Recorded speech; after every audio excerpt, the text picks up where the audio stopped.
पालमपुर गांव में रहने वाली करुणा की शादी को लगभग 8 साल ही हुए थे जब उसका पति उसे और उसके दोनों बच्चों को छोड़कर इस दुनिया से चला गया। घर की जिम्मेदारी अब करुणा पर आ गई। उसकी एक 8 साल की बेटी राधा और 6 साल का बेटा सुधीर था। बिन बाप के बच्चों को उसने बड़े लाड प्यार से पाला था। वो बड़ी दयालु थी। उससे जितना बन पाता उससे वो गरीबों को कुछ न कुछ दान पुण्य करती रहती थी। वो लोगों के घरों में काम करके अपने दोनों बच्चों का पालन पोषण करती है। जब भी छुट्टी वाला दिन होता तो करुणा अपने हाथों से मोमोज बनाकर अपने दोनों बच्चों को खिलाती। एक रोज, वाह माँ, ये मोमोज तो बड़े ही अच्छे हैं। सचमुच माँ, तुम्हारे हाथों में तो जादू है, जादू। मजा आ गया। माँ थोड़े और दो ना। हाँ हाँ, ये लो। मोमोज की खुशबू सूंघकर अब आस पड़ोस के और भी बच्चे वहाँ आ जाते हैं। काकी हमें भी दो ना मोमोज। हाँ काकी, हमें भी खाने हैं। अच्छा तो तुम दोनों यहाँ बैठ जाओ, मैं अभी तुम दोनों को मोमोज देती हूँ। करुणा ने उन दोनों बच्चों को भी मोमोज दिए। वो बच्चे भी स्वादिष्ट मोमोज खाकर बहुत खुश हुए। फिर राधा बोली, माँ आप तो अपनी मोमोज की दुकान ही खोल लो, देखना खूब बिक्री होगी और थोड़ी दाम कम रखना तो देखना खूब सारे लोग आएंगे खाने। बच्चों की वही बात करुणा को जंच गई और उसने हवेली का काम छोड़कर एक ठेला खरीद लिया और उसमें मोमोज बनाकर बेचने लगी। उसने सिर्फ 20 रुपए के हिसाब से मोमोज बेचना शुरू कर दिया, जिससे उसे अच्छी खासी बिक्री होने लगी। अब उसने दोनों बच्चों को अच्छे स्कूल में पढ़ने डाल दिया।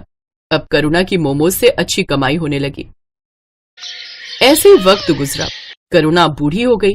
राधा ने कॉलेज की पढ़ाई पूरी कर ली। अब वो शहर में एक अच्छी नौकरी पर लग गई। करुणा को लगा कि अब उसके अच्छे दिन शुरू होंगे, लेकिन राधा को अपने ही ऑफिस में काम करने वाले लड़के मिहिर से प्यार हो गया और 2 महीने के अंदर ही सबकी रजामंदी से उनकी शादी हो गई। शादी के बाद वो दोनों विदेश में नौकरी करने चले गए और वहीं जाकर बस गए। कुछ समय बाद सुधीर ने भी कॉलेज की पढ़ाई खत्म कर ली।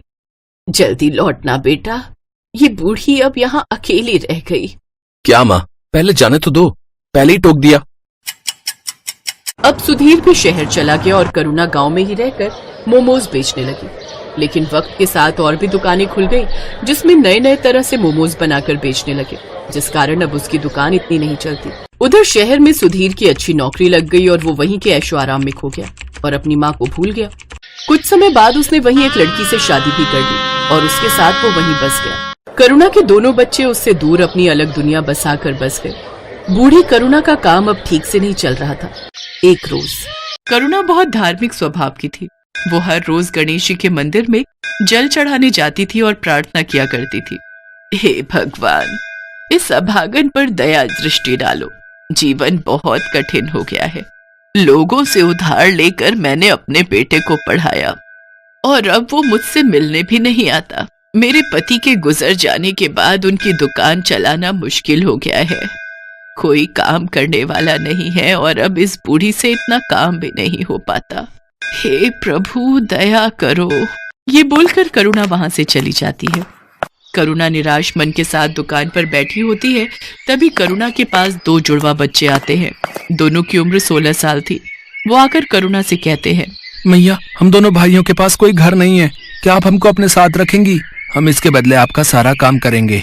बेटा, मैं खुद परेशान हूँ, मैं तुम्हें अपने साथ कैसे रख सकती हूँ? मैया, हम आपका सारा काम करेंगे, बस आप हमें अपने साथ रख लीजिए। ठीक है। करुणा को उन दोनों जुड़वा बच्चों पर दया आ जाती है और वो दोनों को अपने साथ रख लेती है। भगवान ने इस बार करुणा की पुकार सुन ली। वो दोनों भगवान के भेजे हुए दूत थे जिनको भगवान ने करुणा की मदद के लिए करुणा के पास भेजा था।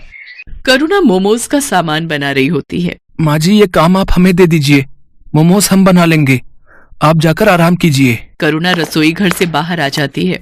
वो दोनों बच्चे उसके बाद गेट लगा देते हैं। थोड़ी देर बाद गेट खुलता है। करुणा देखती है कि सारे मोमोज बहुत अच्छे से तैयार हो गए हैं। करुणा ये देखकर बहुत खुश होती है। अरे वाह, तुम दोनों ने तो बहुत अच्छा काम किया है। फिर करुणा उन दोनों बच्चों के साथ अपनी मोमोज की दुकान खोलती है और मोमोज बेचने लगती है। आइए आइए, स्वादिष्ट और मजेदार मोमोज खाइए और अपने घर भी ले जाइए। आइए आइए। आज करुणा के मोमोज में से ऐसी खुशबू आ रही थी जैसी कभी नहीं आई। पूरे बाजार के लोग मोमोज की खुशबू से आकर्षित होकर करुणा की दुकान पर आने लगे और देखते ही देखते करुणा की दुकान पर भीड़ लग जाती है। अरे एक प्लेट मोमोज देना, मुझे भी दे दो एक प्लेट। अरे वाह वाह वाह, इतने स्वादिष्ट मोमोज तो मैंने आज तक कभी नहीं खाए। आहा, वाह वाह वाह वाह वाह। करुणा लोगों की ये सारी बातें सुनकर काफी खुश होती है। देखते ही देखते उसके सारे मोमोज बिक जाते हैं। आज तो बहुत अच्छी कमाई हो गई। अगर ऐसे ही मेरे मोमोज बिकने लगेंगे तो मेरा सारा कर्ज उतर जाएगा। दोनों बच्चे अब करुणा को कोई काम नहीं करने देते। दोनों मोमोज बनाते और करुणा के साथ उन्हें बेचने भी जाते। उन दोनों के बनाए मोमोज में ऐसा स्वाद था कि हर कोई उंगलियां चाटता रह जाता।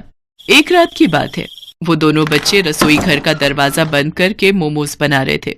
कमाल है, हर रोज ये दोनों रसोई घर बंद करके मोमोज क्यों बनाते हैं? आज देखती हूँ ये ऐसा करते क्या है। करुणा चुपके से जाकर खिड़की में से झांकती है। वो देखती है कि उन दोनों जुड़वा बच्चों के हाथ में से चमत्कारी शक्तियां निकलती हैं, जिससे मोमोज अपने आप बनते हैं। ये जादू देखकर करुणा दंग रह जाती है। वो तुरंत उन दोनों के पास जाती है। दरवाजा खोलो। जी माँ जी। तुम लोग कौन हो? क्या? मैंने सब देख लिया खिड़की में से, जल्दी बताओ। डरिए मत, हम आपको कोई नुकसान पहुंचाने नहीं आए हैं, बल्कि हम तो आपकी मदद करने आए हैं। हम भगवान के दूत हैं। हमें गणपति जी ने आपकी मदद के लिए भेजा है। क्या? सच में गणपति भगवान ने आपको मेरी मदद के लिए भेजा है? हाँ माँ जी, आपकी परेशानी भगवान ने सुन ली और हमें आपकी मदद के लिए ही भेजा है। करुणा ये सब सुनकर बहुत खुश होती है। अब इसके बाद दोनों फरिश्तों के जादू से करुणा के दिन अच्छे होने लगे। दोनों दूत रोज अपने जादू से मोमोज बनाते और करुणा उसे बेच आती। देखते ही देखते करुणा की दुकान चल पड़ी। लोग उसके मोमोज दूर दूर से खाने आते थे। ऐसा करते करते करुणा ने एक बड़ी मोमोज की दुकान खोल ली और धीरे धीरे उसने अपने सारे कर्ज भी चुका दिए। अब करुणा के पास धन की कोई कमी नहीं थी। ये बात करुणा के बेटे सुधीर तक भी पहुंच जाती है।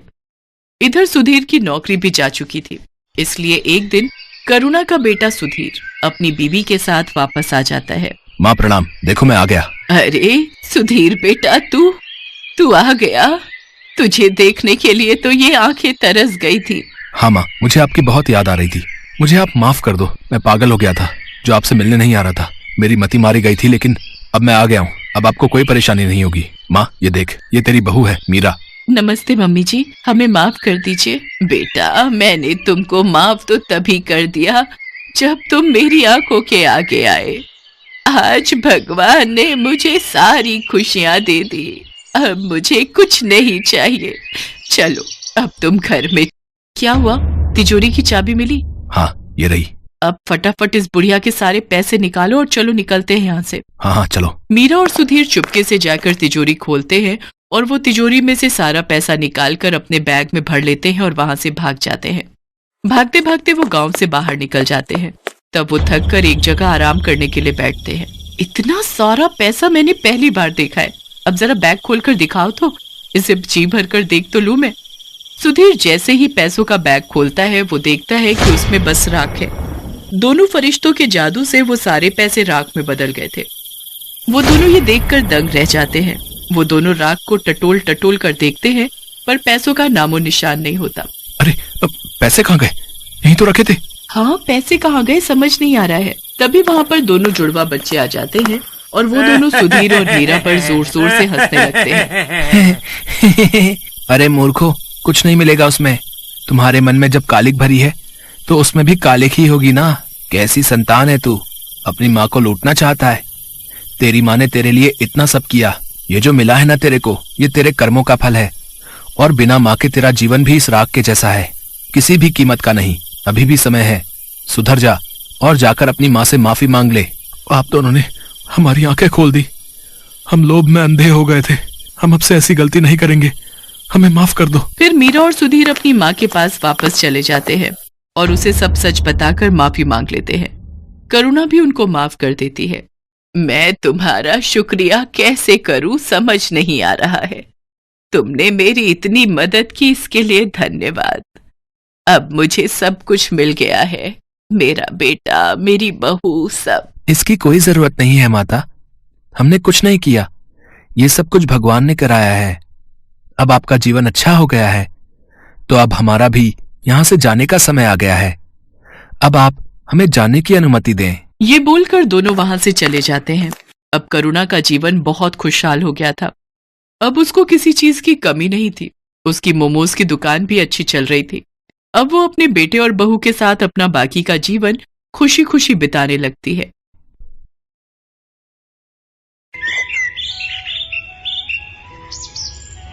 लक्ष्मी नाम की बूढ़ी औरत, जिसके चेहरे पर 70 की उम्र में झुर्रियां साफ दिखाई दे रही थीं, पर उत्साह ऐसा मानो 20 बरस की कोई युवा महिला।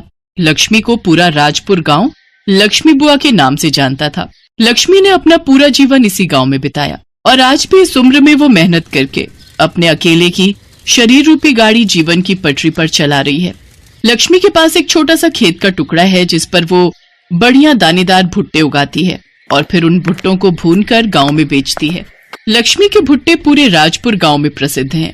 जब लक्ष्मी अपने स्वादिष्ट भुट्टे लेकर गांव में निकलती है तो उसके भुने हुए भुट्टों की सुगंध से सभी गांव वाले आकर्षित हो जाते हैं और भुट्टे खाने के लिए लक्ष्मी के पास आ जाते हैं। अरे लक्ष्मी बुआ आ गई। मुझे पता था कि तुम आने वाली हो, इसीलिए मैं पहले ही गांव की सड़क पर खड़ा हो गया। तुम्हारे भुट्टों की खुशबू यहाँ तक आ रही थी ताई। जल्दी से एक गरम गरम भुट्टा सेक दो। हाँ हाँ, अभी देती हूँ। एक साथ 4-5 भून दूंगी और लोगों को भी आने दो। ठंडे भुट्टों में स्वाद नहीं आएगा, गरम गरम खाओगे तो अलग ही आनंद आता है।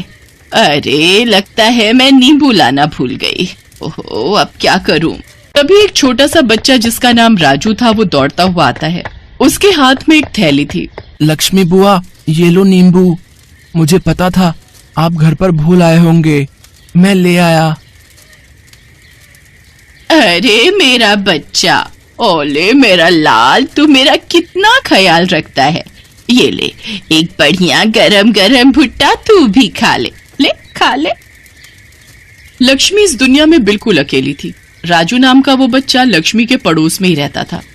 वो लक्ष्मी से बिल्कुल दादी की तरह प्यार करता था। लक्ष्मी भी राजू को बहुत प्यार करती थी। एक दिन लक्ष्मी को पता चला कि राजू का परिवार शहर में शिफ्ट हो रहा है, तो उसे राजू के बिछड़ने का बहुत दुख हुआ। लक्ष्मी बुआ, तुम भी मेरे साथ शहर चलो ना। मैं चला गया तो तुम्हें नींबू कौन ला कर देगा? तुम तो रोजाना ही घर पे भूल आती हो।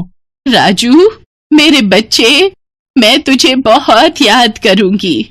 मैं तेरे साथ नहीं जा सकती बेटा, पर तू मुझे बहुत याद आएगा। तू मुझे मिलने आना, आएगा ना? हाँ लक्ष्मी बुआ, मैं तुम्हें मिलने जरूर आऊंगा। और फिर राजू अपने परिवार के साथ शहर चला गया। राजू के जाने के बाद लक्ष्मी को उसकी बहुत याद आती थी। जब वो भुट्टे का टोकरा लेकर घर से निकलती तो उसकी नजर नींबू की थैली पर जाती तो उसकी आंखों में आंसू आ जाते। वो नींबुओं की थैली अपनी टोकरी में रखती और राजू को खूब याद करती। लक्ष्मी बुआ, 2 भुट्टे दे दो। अरे आज तो तुम नींबू लेकर आई हो। अच्छा, वो राजू जो चला गया, वैसे वो कौन सा सगा पोता था तुम्हारा? एक ना एक दिन तो उसे जाना ही था। भले ही वो मेरा सगा पोता नहीं था, पर मुझे बहुत प्यारा था। उसके होने के एहसास से मुझे पोते की कमी महसूस नहीं होती थी। और एक बात ध्यान रखना, कुछ रिश्ते खून के नहीं होते, कुछ रिश्ते दिल से जुड़े होते हैं। हो सकता है राजू भी मुझे उतना ही याद करता हो जितना मैं उसे याद करती हूँ। लक्ष्मी की आंखों में एक बार फिर आंसू आ गए। ऐसे ही दिन महीने बीते और देखते ही देखते 15 साल बीत गए। लक्ष्मी रोजाना की तरह अपने भुट्टे बेचने गांव में निकली तो आज थोड़ा जल्दी में वो नींबू लाना भूल गई। अरे आज तो मैं नींबू की थैली घर पर ही भूल आई। अरे लक्ष्मी बुआ, नींबू के बिना भुट्टे का मजा नहीं आएगा। वैसे ये देखकर तो मुझे वो याद आ गया, जब तुम नींबू घर पर भूल आती थी तो वो छोटा सा राजू तुम्हारी थैली पकड़ता हुआ आ जाता था। हाँ मोहन, तू ठीक कह रहा है, पर राजू तो शहर में है। अब तो वो बहुत बड़ा हो गया होगा। आज तुम्हारी बातें सुनकर मुझे भी उसकी बहुत याद आ रही है। जैसे ही लक्ष्मी अपनी बूढ़ी आंखों से आंसू पोंछने लगती है, उसके सामने नींबू की थैली लिए एक बहुत ही सुंदर लंबा चौड़ा कद का लड़का खड़ा होता है। लक्ष्मी बुआ, आज तुम फिर अपनी थैली घर पर भूल आई ना? अगर मैं न लाता तो? कौन? राजू? लक्ष्मी बुआ, तुमने मुझे पहचान लिया? हाँ, मैं वही तुम्हारा बचपन का छोटा सा राजू। देखो अब मैं कितना बड़ा हो गया हूँ। राजू, मेरे बच्चे, मेरे लाल, तू कितना बड़ा हो गया। तू कब आया? सुबह ही तो आया और आते ही तुमसे मिलने घर गया, पर पता चला कि तुम तो भुट्टे बेचने निकल गई हो, इसलिए तुम्हारी थैली घर पर देखी तो वो मैं ले आया। लक्ष्मी बुआ, तुम कैसी हो? देख देख कैसी लग रही हूँ। वैसी ही जैसे पहले थी, मेरी प्यारी लक्ष्मी बुआ।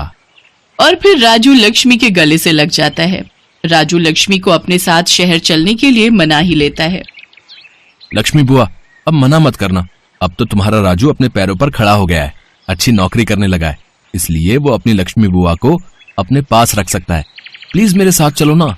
तुमने बहुत गरीबी में दिन काट लिए, बहुत मेहनत कर ली, अकेले जिंदगी को बहुत जी लिया, अब अपने पोते के साथ जिंदगी जीने का वक्त है। लक्ष्मी बुआ, मुझे दादी का प्यार चाहिए, जिसके लिए मैं इतने साल तरसा हूं। तुम तो जानती हो, मेरे अपने दादा दादी तो बचपन में ही गुजर गए, मैंने तुम्हारे रूप में ही दादी को देखा है। लक्ष्मी बुआ, मेरे साथ चलो ना, अपने राजू को अपने लिए कुछ करने का मौका दो। राजू लक्ष्मी को अपने साथ लेकर शहर आ जाता है। जिंदगी के आखिरी पलों में लक्ष्मी ने वो देख लिया जिसकी उसने बरसों से कामना की थी। उसे पोते और बहू का सुख मिला। राजू के माता पिता लक्ष्मी की बहुत इज्जत करते हैं। सच, बहुत कम ऐसे लोग दुनिया में होते हैं जो इस तरह के रिश्तों को निभाते हैं, और ये रिश्ते ही तो सबसे अनमोल बन जाते हैं।